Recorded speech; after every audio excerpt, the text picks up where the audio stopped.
오늘 말씀의 제목을 한번 따라 하실까요? 복음을 전하는 자의 자세. 복음을 전하는 자는 어떤 자세를 가지고 살아갈까? 오늘 데살로니가전서 2장에 보면 바울이 여태까지 복음을 어떤 마음으로 전해왔는지, 그의 삶 가운데에 어떤 자세로, 어떤 심령으로, 어떤 각오로, 어떤 목적으로, 어떤 간절한 그의 마음의 소원으로 사명을 감당해 왔는지 그 자세가 기록되어 있습니다. 데살로니가전서 2장 1절에 보면 이렇게 말합니다. 형제들아, 사실은 이 바울이라는 사도가 어느 교회를 개척을 하고 선교하고 가든지 간에 항상 우린 동역자들이었다는 걸 기억합니다. 형제들아, 한번 따라 하실까요? 형제들아, 형제들아, 형제들아. 사실 크리스찬에게 이 형제들아 의식이 없으면, 형제 의식이 없으면, 동료 의식이 없으면, 동지 의식이 없으면, 동역자 의식이 없으면 개개인으로 하나님과 나하고 뭐 1대1이지 뭐 옆에 사람 뭐 어떻게 나하고 무슨 상관이 있어. 물론 아무 상관없어요. 그러나 그럼에도 불구하고 어쩔 수 없어요. 예수의 생명과 그 피를 나눈 우리는 형제와 자매일 수밖에 없어요. 그래서 크리스천이 처음에는 뭐 나밖에 모르죠. 뭐 어린아이가 태어나면 나밖에 모르잖아요. 뭐든지 자기 입으로 들어가거든요. 그러다가 어느 정도 살게 되면 동료, 동지, 형제 이런 공동체 의식이 생긴단 말이죠. 그러니까 사실 크리스천들은 철저하게 공동체예요. 우린 공동체다. 왜? 예수 우리 십자가의 그 피로 속죄함을 받은 하나님 나라의 한 가족, 패밀리라는 의미를 가지고 있거든요. 그래서 그냥 성경의 한 구절은 그냥 쓰지 않아요. 성령이 감동이 돼서 하나님의 기록자들에게 기록하게 될 때 사람의 생각이 아니고 성령이 그를 통제하고 지배하고 그 속에서 하나님의 생각을 우리에게 집어넣는 거거든요. 하나님의 말씀은 문자로 읽지 않아요. 문맥으로 읽지 않고 센텐스로 읽지 않고 뭐 기록과 배경으로 무슨 어법이나 화법이나 문법으로 읽는 게 아니다요. 그 속에 물론 필요하겠지만 하나님의 마음이죠. 하나님의 마음. 한번 따라 하실까요? 하나님의 마음. 하나님의 마음. 서로 빛을 바라볼 때 어떻게 보여줘야 되냐면 하나님의 마음으로. 하나님의 마음으로. 형제와 자매와 동료로. 저 유명한 예화가 있죠. 미국의 어떤 화이트 처치, 이름도 참 깨끗하고 좋죠. 화이트 처치라고 하는 화이트 처치, 그냥 그 백인들이 모이는 교회에 어떤 흑인이 그 지역에 출장을 갔다가 급하게 교회를 찾으니까 당장 뭐 앞에 보이는 게 그 교회 하나가 있었어요. 이름도 이뻤어요. 화이트 처치. 그래서 그 교회에 이제 서둘러 들어가려고 했더니 안내하는 그 집사님들이겠죠. 앞에서 딱 막더라는 거죠. 딱 막을. 당신은 여기 들어올 수 없습니다. 아니, 무슨 소리 나고, 아니 들어오지 못하는 교회도 있냐고 했더니 혹시 우리 교회 이름을 아느냐 그랬더니 화이트 처치 얼마나 좋으냐고 그랬더니 보시는 대로 여기는 화이트, 백인들만 들어오는 것입니다. 백인들만 들어올 수 있는 곳이라고. 당신은 블랙 피플, 칼라 피플, 유색인종이고 흑인이 아니냐. 여기는 안타깝지만 백인들만 들어오는 곳이니 이해해달라, 양해해달라. 당신은 들어올 수 없다. 세상에 이런 경우도 있을까요? 물론 사정이 있을 수 있겠어요. 왜 화이트 처치를 하고 백인들만 들어오게 했을지 그 교회 전부 사정은 잘 모르겠지만 이유는 있겠죠. 마땅한 이유, 정당한 나름대로 명분이 있을 수 있겠지만 그건 자기들의 명분이고 자기들의 생각이지 복음은 아니거든요. 복음은 아니죠. 그래서 그 흑인이 그 화이트 처치에서 백인 교회에서 쫓겨나다시피 거부를 당하고 그래서 파악에 가서 공원에 홀로 벤치에 앉아서 혼자 예배를 드린 하나님, 내가 유색인종이라고 흑인이라고 저 화이트 처치에서 거부를 당하고 어쩔 수 없이 여기서 예배를 드립니다. 눈물로 간절히 기도하는데 어떤 사람이 와서 옆에 앉더래요. 그러면서 왜 그렇게 홀로 슬프게 있냐고. 그래서 안타깝지만 저 교회나 예배를 드려야 되는데 크리스찬인데 그 화이트 처치라고 화이트 컬러 백인만 들어온다고 나는 블랙 컬러라고 흑인이라고 못 들어온다 그래서 여기 홀로 있다고. 그랬더니 아이고 나도 그렇다고. 나도 흑인이 백인이 아니라서 저 교회 들어가다가 문 앞에서 쫓겨나서 여기 나와 있다고. 아이고 우리 동지네요. 그랬더니 그분은 아니 혹시 누구시냐고. 그랬더니 나는 예수 그리스도라고 말하더라는 거죠. 나는 예수 그리스도라고. 여러분 보십시오. 때로는 교회가 중요하고 전통이 중요하고요. 명분도 중요하고 다 중요해요. 근데 뭐가 빠지면 의미가 없어요? 예수님 빠지면 의미가 없어요. 예수님이 땅에 오신 것은 하나님의 세상을 이처럼 사랑해서 이처럼 속에는 누구든지 해요. 흑인이든 백인이든 노인이든 어린아이든 남녀노소 하나님 앞에서는 이게 아무 의미가 없는 거예요. 이거 굉장히 중요해요. 깨어지기 쉽지 않아요. 저도 그랬으니까. 한국에 있는 우리나라 어렸을 때 우리 단군의 자손, 백의의 민족, 단일 민족 이랬잖아요. 그러니까 유일하게 우리나라는 그래도 참 많은 우리끼리 다른 다문화가 없는, 다른 외국 사람이 많이 잘 보이지 않는 그런 속에 살아서 이 의식이 강하단 말이죠. 그래서 제가 미국에 이민을 가서 깜짝 놀란 것은 딱 가서 햄버거 가게에 딱 앉아 있는데 하얀 거, 빨간 거, 노란 거 시커먼 다 앉아 있잖아요. 거기는 미국은 멜팅 팟이라고 그래서 다 모든 민족이 다 모여 있어요. 모여 있는 유나이티드 연합국가거든요. USA라고 하는 것은 연합국가예요. 그러니까 모든 족속들이 다 와서 앉아 있는 건데, 야 진짜 구경할 만한 종류도 다양하더라고. 그런데 제가 뭐라고 하는지 아세요? 이 동남아시아나 이런 데서 옹야옹야옹야 이런 사람을 보면 나도 모르게 아이고 어떻게 저렇게 생겼어. 그냥 코는 막 잔뜩 눌러놨지 그냥 말도 이상한 것 같은지.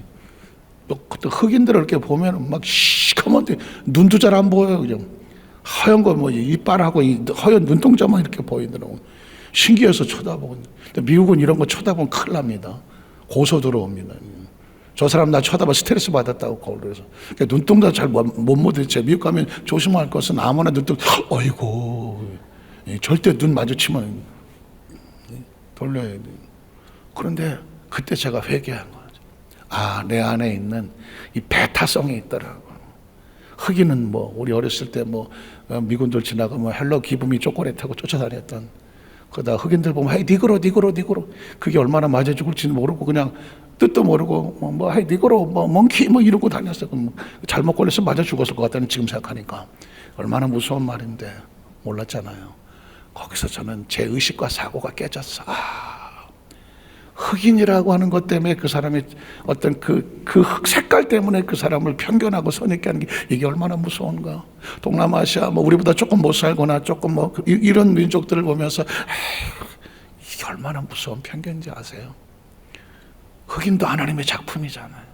동의하십니까? 흑인도 하나님의 작품이고요. 동남아시아 다 아프리카 다 하나님의 작품이에요. 저와 여러분도 어디 가서 기죽을 일 하나도 없어요. 우리는 하나님의 작품이에요. Made by God. 하나님이 지으셨던, 하나님이 지은 손으로 형상과 모양으로 옛날 그런 조건 때문에 하나님께서 흙으로 사람을 지으실 때 조금 이렇게 했더니 너무 시커멓게 타갖고 끄집어냈더니 그게 뭐가 됐다고? 흑인이라고. 너무 시커멓게 타갖고 이게 너무 시커멓게 탔어. 그래서 미리 뺐더니 허옇게 나와서 허연 게 뭐라고? 백인이야. 그래서 이번엔 적당히 신경 써서 만든 게 뭐라고? 황인종이야.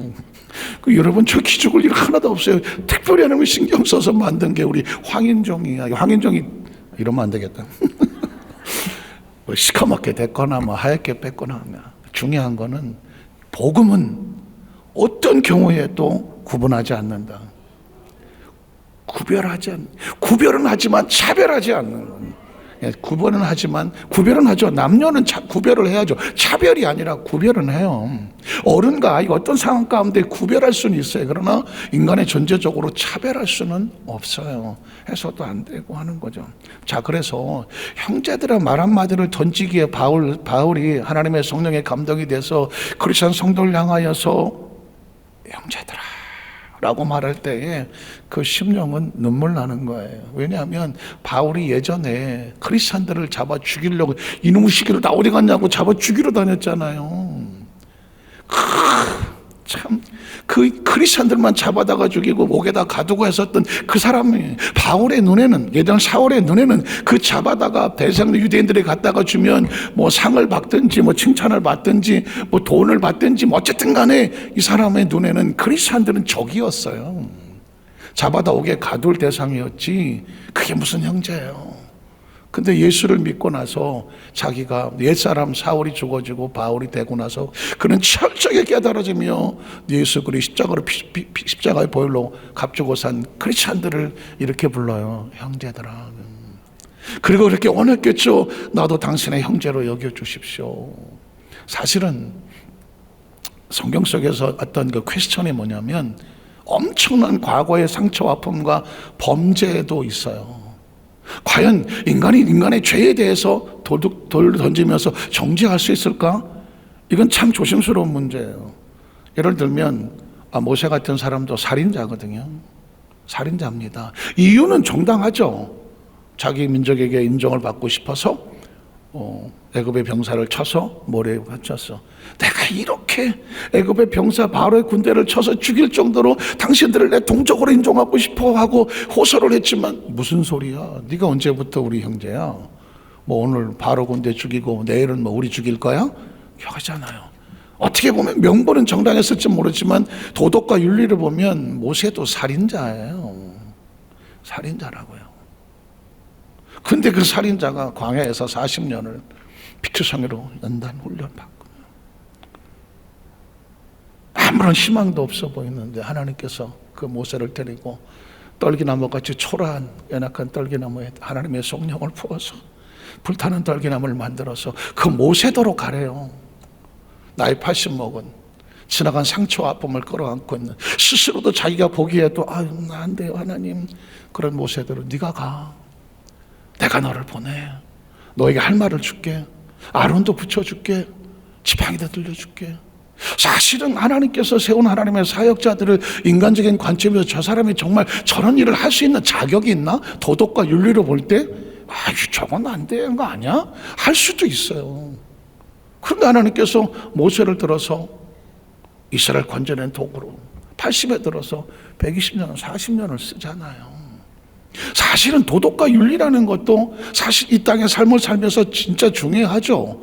그러나 그러면서 볼 때 인간의 차원의 도덕과 윤리를 넘어서서 하나님께서 들어 새롭게 만들어 세우시는 하나님의 은혜를 과연 그가 선택하신 것을 인간이 돌을 던질 수 있을까? 이건 또 다른 문제예요. 이유는 딴 게 아니라 우리끼리 혹시라도 뭐 저렇게 나쁜 놈이 있어. 혹시라도 서로 판단하다 보면 도덕적으로 내가 좀 깨끗해 보이고 그때 나는 뭐 저 정도는 아닌 것 같다라고 하면서 자기 스스로는 하지만 저런 건 나 저렇게 지저분한 건 싫어라고 혹시라도 내가 그런 부분에 판단을 내리고 살아간다면 기억하셔야 돼요. 그를 하나님이 선택해서 세우셔서 그를 통한 하나님의 역사가 계획이 있다고 하면 과연 우리가 돌을 던질 수 있을까 없을까? 쉽지 않은 문제죠. 그러므로 그는 그의 길을 가게 하세요. 하나님과 일대에서 나는 나의 길을 가야 돼. 혹시라도 도저히 나 저런 사람 싫어서 못 견디겠던 타산지석으로 삼으면 돼요. 저렇게 하면 안 되겠구나. 그러나 그 사람은 하나님의 뜻과 계획을 어떻게 가지고 있는 것에 대해서 내 판단해서 그 사람 나쁜 놈이야. 저건 안 됐어. 결론 내릴 수 있다 없다? 없어요. 사울도 퀘스천 아니겠어요? 그 사람 크리스찬만 잡아다가 옥에 가뒀던 사람이에요. 크리스찬이 볼 때는 사울은 때려 죽일 놈이라고요.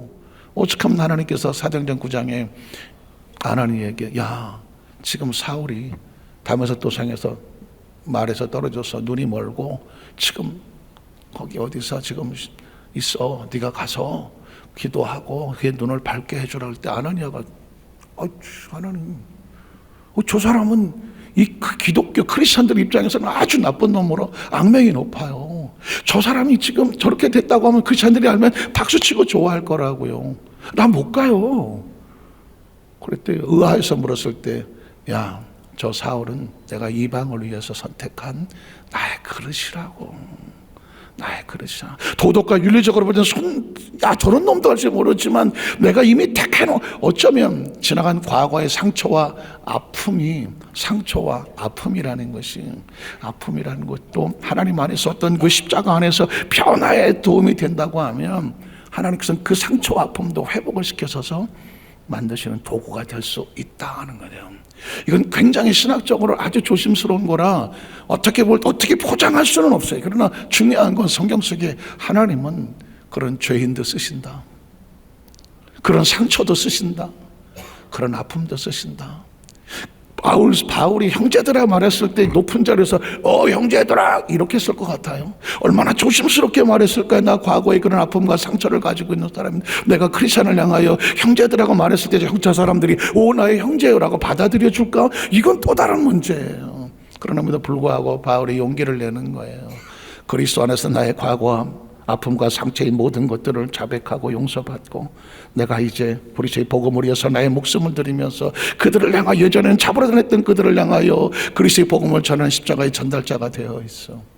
내 모습을 보지 말고 나의 과거를 보지 말고 내 속에 역사선 예수를 바라보고 예수에서 내 목숨을 걸고 있는 내 헌신과 내 전이 처절한 그리스도의 간증과 증거를 기억하셔서 내 형제들아, 내 형제들아, 이게 바울이 이렇게 말하는 형제들은, 전 이 한 구절 속에서 우리 여대수 안산교회 성도들이 서로 피차를 바라볼 때에 그의 아픔과 상처와 눈물, 그럼에도 불구하고 거기서 나와서 몸부림치면서 하나님 일을 하려고 하는, 중요한 얘기할 땐 기침도 나오고 핸드폰도 울리고 이런 거 기억하시라고 하는 거예요.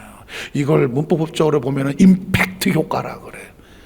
그때 우리 강 목사님이 기침을 하실 때 그때 목사님이 무슨 얘기했지? 우리는 서로 피차에 돌을 던지거나 정죄할 자격이 없다. 소위 요한복음 8장에 현재 가나마다 걸린 여인을 놓고 예수님이 하셨던 말씀, 나도 너를 정죄하지 않는다. 이유가 뭔지 아세요? 지금은 은혜의 때, 죄인을 건져내고 상처 입은 자를 이렇게 세우고 연약한 자들, 넘어진 자를 세워서 수리하고 다시 만들어서 쓰시려고 한, 지금은 은혜의 때라는 거예요. 은혜의 때가 지나고 나면 심판의 때가 오면 그때는 이미 모든 것이 끝이 난 상태예요. 그래서 지금이 보라, 지금 은혜의 때라 구원의 날이라는 것은 지금 이 시대가 은혜의 시대이기 때문에 아직 우리에게 기회가 있는 거예요. 죄를 지었음에도 불구하고 못났음에도 불구하고 죄 지은 그대로 못난 그대로 빈손 들고 하나님 앞에 나오는 백성을 주님께서 새롭게 만드셔서 보라, 이전 것은 지나갔으니 새 것이 되었도다. 조영기 목사님 강단에서 비투성이로 외쳤던, 수도 없이 외쳤던 말씀 중에 보라, 이전 것은 지나갔던 그리스도는 새 것이 되었다. 이게 우리가 가져야 될 자화성이고, 피차간에 서로를 바라볼 때도 저 사람 옛날에 지워버리세요. 새 것이 되었습니다. 제가 오늘 말씀을 강단하시면서 사실은 기본으로 돌아가죠. 원칙으로 돌아가서 아무리 잔뜩 쌓아놓은 기초와 기본이 마음속에 원한이나 미움이나 쓴뿌리나 이런 걸 가지고 이렇게 해서 위에서 아무리 화려한 얘기를 여기다 잔뜩 쌓아놓아도 내 마음의 상처, 아픔과 눈물, 피투성이면 이건 무너지는 건 순식간이더라고. 이렇게 목회를 하면서 이렇게까지 보니까 신앙생활 수십 년 동안 열심히 헌신하고 봉사했던 사람이 한 방에 날아가더라고. 나 교회 안 나가. 나 상처받았어. 그럴 땐 당황하기 시작하죠. 그동안 그렇게 헌신하고 열심히 했던 거 다 뭐지? 어디 갔을까? 왜 그랬을까? 기초가 약한 거예요. 가장 기본적인 기초가 약하니까 잔뜩 화려하게 해놓았는데 하나님과 나 사이에 성도와 성도 간에 형제라는 기본적인 이런 관점이 없으면 가장 중요한 순간에 그냥 무너져 버리고 말더라고요. 그래서 기초가 단단해요. 뿌리가 깊어야 조금 흔들릴 수가 있죠. 왜 없겠어? 그러나 그때 흔들리더라도 흔들리면서 성장을 하잖아. 그래서 제가 여러분 한 구절 속에다가 우린 형제다. 동의하세요? 그리스도의 살과 피를 먹고 마시고 이 성찬에 함께하는 여의도 교회 공동체는 형제요 자매다. 이 은식이 머릿속에 박혀 있어야 돼. 그리고 나서야 다음에 어떤 말이 나오더라도 이 얘기가 되는 거지. 형제 의식도 없는데 나머지 아무리 화려하게 잔뜩하고 성경을 어쩌고 저쩌고 다 드러나도 이 기본적인 신앙의 베이스가 없으면 무너지는 건 시간 문제더라. 오늘 성경에 보면 우리가 너희 가운데 들어간 것이, 바울과 그 선교사들이 너희 가운데 데살로니가 교회 가운데 들어가서 뭐 하려고 들어갔을까요? 복음을 전하고 선교하고 십자가를 전달하러 갔었어. 그런데 그게 헛되지 않아요. 헛되지 않았어. 불과 21일 3주밖에 복음을 못 전해서. 왜냐하면 그 시대가 워낙 데살로니가 교회 그 지역이 환경적으로 뭐 화려하고 또 뭐 많은 그 다신교들이 많고 로마 황제에 대한 숭배 사상이, 황제를 신이라고 말했으니까 그때 상황 가운데에 과연 21일 동안 예수의 십자가를 전달했을 때 구원반자가 나올까?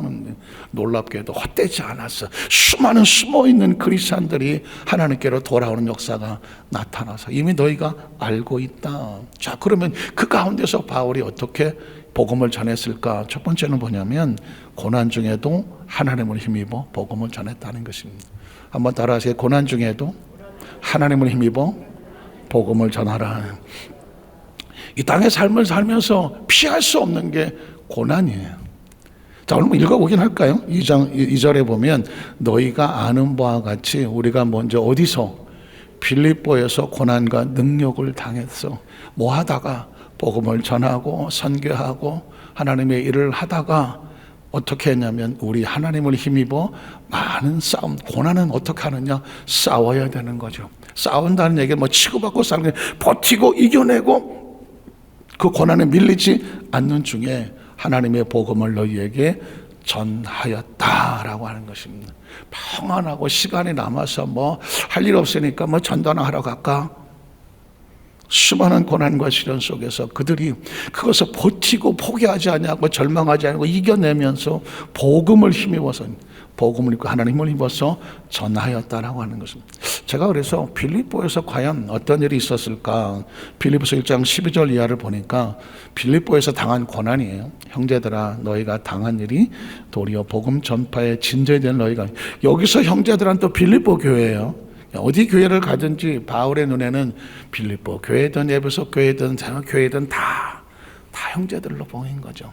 그래서 바울의 특이한 멘트가 뭐냐면 내 형제들아, 나의 동역자들아. 그전에도 말씀드렸지만 모든 성경의 서신의 마지막에 가면 나와 같이 수고한 나의 형제, 자매, 어떤 사람 나의 어머니 막 하면서 그 수고한 사람들을 향한, 동역자들을 향한, 형제들을 향한 그 간절한 마음의 축복을 빼놓지 않잖아요.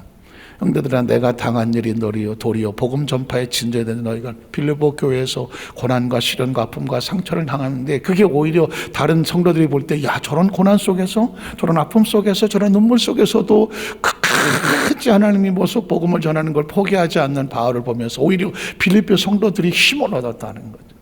이게 역설이라고 말하는데 고난의 역설. 이 고난은 사실상 누구도 뭐 만나고 싶지 않고 힘들고 어려운 거잖아요. 그런데 고난을 당할수록 더 강해. 고난을 당할수록 더 힘이 있어져. 고난이 있어도 더 튼튼해져. 고난이 있을수록 더 뜨거워지는, 이게 이 복음의 역설을 가지고 있어요. 그래서 빌립보 교회는 가만히 있는데 교회가 부흥된 게 아니라 고난, 심지어 빌립보는 바울이 감옥에 들어갔던 옥중서신이라고 말하거든요. 그 옥중에서도 바울이 포기하지 않고 서신을 계속 쓰고 위에서 기도하고 다 격려하고 복음을 전했는데 그 옥중에서 이랬던 그 복음이 오히려 더 큰 열매를 맺기 시작했다는 거는. 자, 그 다음 절에 보면 이렇게 말합니다. 이러므로 나의 매임이라는 것은, 묶여있는 것은 이 감옥에 있는, 복음을 전하다가 수감되어 있는 이 매임이 그리스도 안에서 모든 시대 안과 그 밖에 모든 사람에게 나눠서 모든 사람이 알게 됐어. 바울이 지금 옥중에서 저렇게 지금 고통과 고난 속에서도 그 하나님의 일을 하고 있습니다. 그랬더니 그 다음 절에 보니까 형제 중 다수가 나의 매임으로 말미암아 주 안에서 신뢰함으로. 보통 사람은 감옥에 있으면 울고 불고 하면서 아유 나는 이제 끝났어 하고 원망불평하는 이 3차원의 육의 사람인데 바울은 빌립보 감옥 안에서 기뻐하고 즐거워하고 감사한다. 나의 복음을 증거하다 당연히 고난과 아픔이 오히려 나에게 큰 상급이 될 줄로 믿습니다. 이런 바울의 신앙의 고백을 통해서 그 많은 사람들 아프고 힘들고 고난을 당하는데 와 바울을 보니까 용기가 생기는 거예요. 이 정도 고난은 아무것도 아니네. 힘이 생기는 거예요. 그래서 그 고난 속에서 오히려 복음을 전하는 것이 그 빌립보 성도들에게는 큰 용기가 되고 신뢰가 되고 이제는 겁없이 하나님 말씀을 더욱 담대하게 전하게 됐다. 그러니까 빌립보 교회에서 그 빌립보 사역 가운데 고난이 다가왔지만 그 고난을 함께 이겨남으로 말미암아 성도들에게는 힘이 됐다는 거죠. 또 27절 29절에 보면 오직 너희는 그리스도의 복음에 합당하게 생활하라. 이런 내가 너희에게 가보나 떠나 있으나 너희가 한 마음으로 서서 한 뜻으로 복음의 신앙을 협력하는 것과 무슨 일이든지 대적하는 때문에 두려워하지 않은 이 일을 듣고자 함이라. 자, 이것이 그들에게 멸망의 증거여 너희에게는 구원의 증거니 하나님께로부터 난 것이다. 29절은 그리스도를 위하여 너에게 은혜를 주신 것은 다만 믿을 뿐만 아니라 또한 그를 위하여 뭐도 받게 해요? 고난도 받게 하는 것입니다. 이 크리스찬은 고난을 겪으면서 진짜인지 가짜인지를 알게 돼요. 사실은 지금 시대가 너무너무 위험한 시대라는 사실을 젊은 친구들하고 대화하다가 알게 되었더라고. 나는 깜짝 놀랐어. 20대 30대 이 젊은 친구들이 이렇게 말하더라고요. 어머니 세대, 부모 세대는 그 시련 속에서 고난 속에서 힘들고 어렵지만 이겨내서 여기까지 왔다. 이런 나름대로 성공 스토리, 이겨낸 스토리, 이런 스토리가 대세야 돼.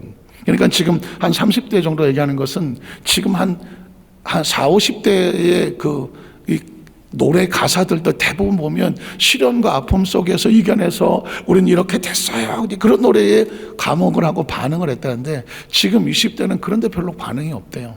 태어날 때부터 풍족해. 태어날 때부터 혹시 아세요? 어디 가보면 갓난아기가 앉아갖고 핸드폰을 보면서 이걸 하고 있어. 나 깜짝 놀라. 여기다가 젖꼭지 물고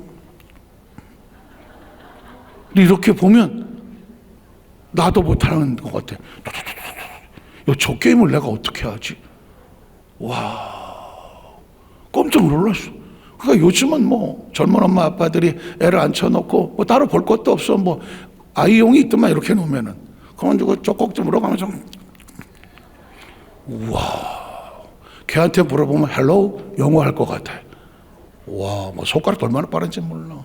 이런 세대예요. 스마트폰을 끼고 하는 세대. 그리고 뭐 게임기. 지금 이제 뭐 초등학교들은 AI하고 막 이럴 거 아니에요. 그러니까 모든 것이 풍족하고 막 이런 세대 태어난 고난이 뭐야? 고난을 딛고 이긴다는 생각이 없고요.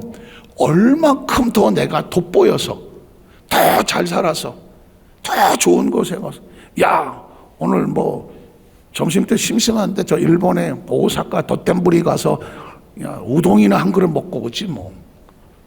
저 부산에 내려가서 무슨 피자? 이름도 잊어버렸어. 그 피자 먹고 올라오고. 이게 세대가요. 아, 홍콩에 가서 오늘 뭐 점심이나 먹고 올까? 세대가 그러면 와, 너 홍콩 갔다 왔냐? 그럼 얌만 난 저 시드니 갔다 왔어. 이런 세대에 지금 살고 있다는 거예요. 누가 더 잘 나가냐? 누가 더 화려하냐? 지금 이런 세대에 살고 있기 때문에 웬만한 성공 스토리 이런 얘기는 아유, 왜 그렇게 고생을 하는지 모르겠어. 아니 뭐 자유가 아니면 왜 빵을 달라 그래? 초콜릿을 달라 그러지. 지금 이런 시대에 살고 있는 거거든요. 그러니까 지금 시대에 야, 엄마 아빠가 얼마나 고생해서 너희가 이렇게 됐는지 그만 좀 해. 듣기 싫어요 그거. 그건 엄마 시대가 아빠 시대가 뭐 그 시대가 잘못 태어나고 왜 나한테 그래요? 왜 나한테? 우리 시대는 그런 걸 이해를 못 한다는 거예요. 그러니까 이 복음이 들어가는 방향도 다르고 상황이 달라. 그러니까 지금 이 시대가 우리가 얼마나 아까 십자가의 전달자 복음을 전했지만 그 찬양을 했지만 그 어려서부터 이들의 마음속에 신앙으로 무장을 시켜서 의식을 침어넣지 아니하면 세상의 의식으로 꽉 들어간 상태에서는 거기다가 아무리 십자가의 고난 뭐 십자가의 영광 이런 얘기를 해봤자 그들은 그걸 왜 사서 고생을 해요. 이해하시겠어요? 그러니까 이제 저와 여러분의 삶의 현장 가운데서는 우리가 왜 이 세대 다음 세대를 위해서 어려서부터 복음을 증거하고 그들의 의식 속에 하나님의 나라를 의식에 집어 사실은 복음은 하나님의 나라거든요. 하나님의 의식이거든요. 세상이 아무리 어떻게 변하더라도 크리스천 어떤 의식을 가지고 살아야 되느냐 이걸 교육시켜야 되고 의식을 집어내고 인식을 시켜주고 그것이 생각이 되고 그것이 꿈이 되고 그것이 말이 되고 그것이 자기들의 정보가 되고 세상은 막 밀려가더라도 우리는 그 마음속에 이런 게 있다라고 지킬 수 있는 이런 크리스천의 다음 세대를 만들어놔야 되거든요. 만들어야 되거든요. 지금 아까 우리 목사님 장로님 기도하시는데 민족보호 대표운동 대표회장이라고 열심히 하나님께서 잘 사용해달라고 그 기도할 때마다 이제 점점 제가 이 사명이 얼마나 중요한지, 다음 주에 강원도 문막이라는 곳에 오코벨리는 곳에 전국에 500명의 목회자들을 초청을 해서 이제 회개 성회를 해요. 그 주제가 뭐냐면 회개예요. 주의 종들이 지금 이 시대에 하나님의 종들이 이곳에 모여서 회개해서 그래서 3일 동안 집회를 해요. 저도 지금 거기서 말씀을 증거해야 되는데 그 목회자들의 의식 속에 이 시대 속에서 하나님께서 주시는 회개의 영을 부어주시고, 회개는 딴 게 아니야. 다시 하나님께로 돌아오는 거거든요. 뭘 벗어났다는 게 아니라 더 가까이 뭐 탕자가 돼지치다가 들어와서 아버지 이것도 회개겠지만 더 가까이 하나님께 나아갈 수 있도록 그 마음에 터치를 하고 다시 용기를 희망을 주고, 대부분 이제 전국에 있는 500명 교육 목사님들에서 큰 교회 목사님들도 있고 중소에 있지만 작은 교회 목사님들도 많거든요. 그래서 거의 오는 분들을 다 경비를 다 대요. 식사, 숙소, 또 심지어 교통비까지 지급을 해가면서 그 목사님들을 초청을 해서 500명이면 적은 숫자가 아니잖아요. 숙식만 해도 얼마예요? 그리고 그들을 위해서 그 비용까지 지급해가면서 하는 이유가 뭘까요? 한 번씩 그렇게 목회자들을 2박 3일 동안 해서 그 하나님의 은혜 속에 넣어서 그 마음을 새롭게 가지고 나가서 그 섬기는 교회 전국을 가서 다시 한번 한국 교회의 회개 역사가 임하게 해달라고 하십시오. 그래서 이것도 해야 돼. 나 뭐 이런 거 하려고 그러면 고개가 제가 우리 성도들한테 우리 민족보호협회에서 커피 한 잔 사달라. 성도들이 중요한 거는 전 성도가 마음을 모아주는 거죠. 전 성도가 한 사람 누가 하겠지 뭐. 누가 하겠지 하면 아무도 안 해요. 한국 사람은요, 누가 하겠지 하면 절대 안 합니다. 내가 해야 다 하는 거예요. 뭐 나도 민족보호운동본부 대표회장입니다. 여러분 대표회장이에요. 여러분이 대표회장. 또 방송국에서 서로 짠 것도 아닌데 저걸 또 올려놨네. 겨가서 제가 이렇게 하는 거는 웬만해서 제가 마음에 그런 거 아니면 여러분들에게 이런 거 하지 않아요. 이유는 뭐냐면 세대가 지금 이런 세대에 저와 여러분 주어진 세대가 그렇게 많지 않아요. 정말 많지 않아요. 이 시대 속에서 그대로 바꿔놓고 나가지 않으면 다음 세대가 어떻게 다음 세대 교회를 끌고 갈지 사실 깜깜합니다. 왜? 고난을 모르고 헌신을 모르고 좀 더 좋은 거 없어? 더 화려한 거 없어? 또 누가 더 잘 나가는 거 없어? 이런 의식으로 가득 찬 다음 세대에 과연 그리스도의 복음이 들어가서 그들을 어떻게 변화시켜 나갈 것인가? 커다란 숙제인데 그 사명을 지고 있는 목회자, 전국의 목회자 500명을 함께 모아놓고 같이 고민하고 회개, 하나님의 영으로 같이 충만해서 각 지역에서 500명의 목사님들이 나가서 각 교회에 가서 사명을 감당하면 한국교회를 내년이 2027년이거든요. 1907년도에 평양에 이 한반도에 성령의 불이 내려왔어. 그게 평양 성령 강림 대성회라는 거예요. 1907년도예요. 그러니까 이 대한민국에 기독교가 들어올 때 이렇게 저렇게 아펜솔로 언더우드에도 있지만 성령의 역사가 나타난 것이 1907년도 평양이에요. 평양 장대학교에 그 교회에 성령의 불이 떠서 목사님으로부터 성도들까지 회개 운동이 일어났어. 그래서 그 지역에 계속 원래는요 이 성령의 역사가 평양이에요. 평양이라고. 그러니까 그곳에 평양에 큰 교회들이 많고 훌륭한 목사님들이 많았어. 그랬는데 이 6.25 전쟁 때문에 그 평양에 있던 그 많은 크리스찬들과 목회자들과 교회들이 다 밑으로 내려왔어. 그래서 사실은 오히려 이 대한민국의 전 세계에서 미국 다음으로 가장 많은 선교사를 파송을 하고 전 세계에서 가장 큰 교회, 각 교단의 큰 교회 열 몇 개가 다 우리나라에 있는 곳은 이건 참 하나님의 기적인 수밖에 없는 거예요. 그래서 이 북한은 여러분 가끔 사진에 보면 알겠지만 밤이 되면 북한은 완전히 시커멓게 전기가 없어요. 전기가 아까워서 쓰지를 못해. 남한은 밤이라도 이 대한민국은 그냥 불이 크게 비춰져 있고 곳곳에 십자가가 가득 차 있는 것은 하나님의 은혜인 줄로 믿습니다. 그런데 지금 이 성령의 불이 꺼져가고 있잖아요. 그래서 2027년도가 내년이에요. 벌써 이 내년이네. 120주년이라고. 120주년.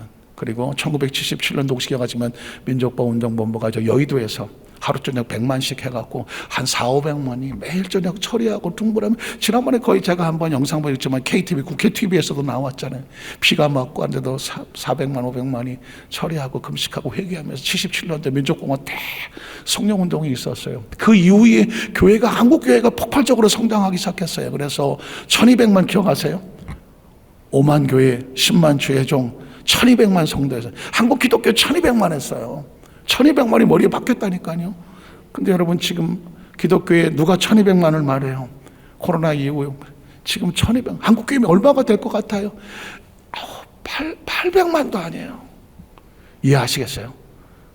지금 다시 한번 반전을 해서 다시 대한민국 교회가 하나님께로 돌아오는 대부흥의 역사를, 평양 1907년도 부흥사의 120주년이요, 1970년도 민족보호운동부 한국교회 부흥을 가져왔던 이 대부흥의 역사가 70주년이라고. 그래서 2027년도에 여의도 순복음교회 우리 이영훈 목사님 대표회장으로 있고 전국교회 기관들이 하나가 되어져서 그 중심에 민족보호운동본부가 있는 거거든요. 그래서 그걸 중심으로 해서 한국교회를 하나로 하나님의 역사하시는 교회로 만들어 달라고 지금 그 대회개 운동을 하고, 전국 지역으로 좀 계속 성회가 이제 이어져 내려가는데, 그 중에 하나가 다음 주에 있는 문막에서 500명의 목회자를 놓고 부흥운동을 하고 있는 거예요. 그 귀한 사역의 중심에 우리 여도수 만산교회가 있는 거예요. 그래서 여러분이 대표회장이에요. 한번 따져, 내가 대표회장이다. 여러분의 의식과 사명을 가지고 늘 기도해 주십시오. 기도해 주시고, 그래서 우리 시대의 한국교회를 다시 한번 성령의 불이 2017년도 전국 각지의 큰 성회를 통해서 불이 임하게 해 주십시오. 그 사명을 위해서 오늘 보십시오. 바울이 고난을 당한다. 고난을 당한다. 기꺼이 고난을 당한다. 그리스도의 복음을 위해서 기꺼이 고난을 당한다. 오늘 4장 10절로 14절에 보면 이렇게 말해요. 내가 주 안에서 크게 기뻐하면 너희가 나를 생각하는 것이 이제 다시 싸게 나더라.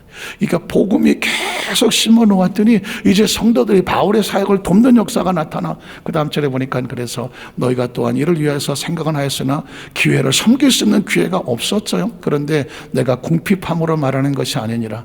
어떠한 형편에 나는 자족하기를 배웠다. 그러니까 고난이 깊어지는 상황 가운데 복음을 전하다 보니까 이제 스스로 그 상황 가운데 어떡하지가 아니라 자족하는 마음을, 나는 비천에 처할 줄도 알고 할렐루야하고, 풍부에 처해도 할렐루야하고, 모든 일에 곧 배불러도 할렐루야하고, 배고파도 할렐루야하고, 풍부와 궁핍에 처할 줄 아는 일체의 비결을 배웠다. 내게 능력 주신 자 안에서 내가 모든 것을 할 수 있느니라. 그러나 너희가 내 괴로움에 함께 참아였으니 잘하였도다. 사실은 바울의 사역을 할 때 홀로 하지 않았고, 그 힘들고 어려운 사역이지만 빌립보 교회, 특별히 빌립보 교회가 함께 사역을 감당해서 바울이 말하는 것은 나의 사역의 괴로움에 너희가 함께 참여해 줬다. 말씀을 정리합니다. 이 그리스도인들은 두 종류가 있어요. 그리스도의 사역에 함께 참여하기 위해서 고난스럽고 힘들고 어렵지만 같이 하는, 참여하는 성도가 있고, 바울은 바울대로 하세요. 다 하겠죠. 나는 그냥 나 혼자 조용히 하겠습니다. 개인으로 가는 사역이 있어요. 그런데 성경에 보면 다 하나님의 사람들은 같이 동참을 했어요. 빌립보 교회에서도 마찬가지잖아요. 너희가 나의 괴로움에, 그것도 많은 괴로움에 참여해 주었으니 잘하였도다. 그러니까 복음의 자세는 그런 거예요. 고난이 있지만 그리스도의 복음을 통해서 헤쳐나가는 게 복음을 전하는 자의 첫 번째 자세예요. 간절히 바라기는 좋은 앞으로 삶을 살아가면서 우리는 수명으로 살지 않고 사명으로 산다. 믿으십니까? 어떻게 해서 어떻게 됐지? 내가 120살을 반드시 살아내고 말 것이다. 훌륭한 생각이에요. 그런데 더 중요한 것은 120살까지 내가 과연 하나님을 어떤 일을 위해서 같이 동참하며 괴롭고 힘들지만 그것을 함께 참여하며 살아갈 것인가? 이건 선택이에요. 저는 그 선택의 선에 서는 우리 여도수교회 성도님 되시기를 주의 이름으로 축복합니다. 기도하겠습니다. 하나님 아버지 감사합니다.